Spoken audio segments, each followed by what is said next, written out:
కేరళకు 20, ఉత్తరప్రదేశ్కి 80. ఈ రెండింటి మధ్యలో తారతమ్యం 60 సీట్లు మాత్రమే.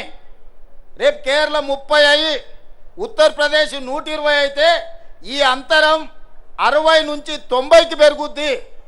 రాజకీయాలలో ఒక్కొక్క ఓటుకు ఎంత విలువ ఉందో వాజ్పేయి సర్కారు కూలినప్పుడు తెలిసింది కదా. కేంద్ర ప్రభుత్వంలో ఒక్క రాష్ట్రంలోనే ఉత్తర భారతంలో 30 సీట్లు పెరిగితే మరి అక్కడున్న దళితులకు గిరిజనులకు రిజర్వేషన్లు పెరగవచ్చు, నేను కాదంటలేను.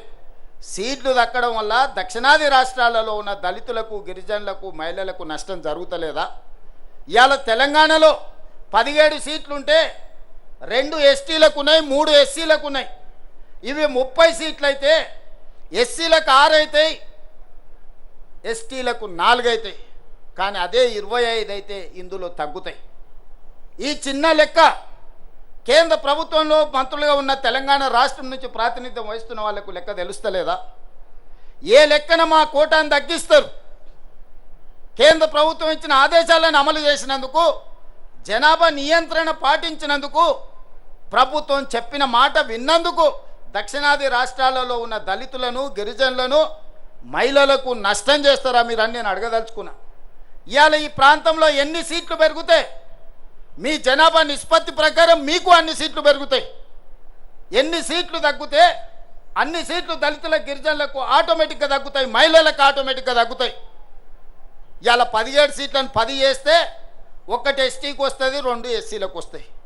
అదే 17 సీట్లను 30 చేస్తే 4 ఎస్టీలకు వస్తాయి, 6 ఎస్సీలకు వస్తాయి. సీట్లు పెంచడం ద్వారా ఎస్సీ ఎస్టీ మహిళల కోటా పెంచుకోవాలన్నా దక్షిణాది రాష్ట్రాలకు అన్యాయం చేసి నరేంద్ర మోడీ గారు ఆయన ప్రాతినిధ్యం వహిస్తున్న గుజరాత్కో ఆయన ప్రాతినిధ్యం వహిస్తున్న ఉత్తరప్రదేశ్కో సీట్లు పెంచుకుంటుంటే చూసుకుంటూ కూర్చుందమా? ఇది మన ప్రాంతానికి తీరని నష్టం జరుగుతుంది. అందుకే ఈ అంశాలను లేవనెత్తిన మిత్రులారా, సంఘాలందరూ కూడా సమాలోచన చేయండి, మేధావులందరూ ఆలోచన చేయండి. మన దక్షిణాది రాష్ట్రాలలో సీట్లు ఎన్ని పెరిగితే అన్ని దళితులకు గిరిజనులకు మహిళలకు సీట్లు పెరుగుతాయి. మనం సీట్లు పెంచుకోవడానికి కొట్లాడాలి. అంబేద్కర్ గారే చెప్పారు, మా దళిత సోదరులు చెప్పారు, రాజ్యాధికారమే అంతిమ లక్ష్యమని. ఆ రాజ్యాధికారం సాధించాలి అంటే ఆ సీట్లు మనకు కేటాయించాలి. ఆ సీట్లలో మనం ఎన్నికై చట్టసభలకు పోవాలి. అప్పుడే మన హక్కుల గురించి మనం మాట్లాడతాం, మన హక్కుల గురించి మనం కొట్లాడతాం.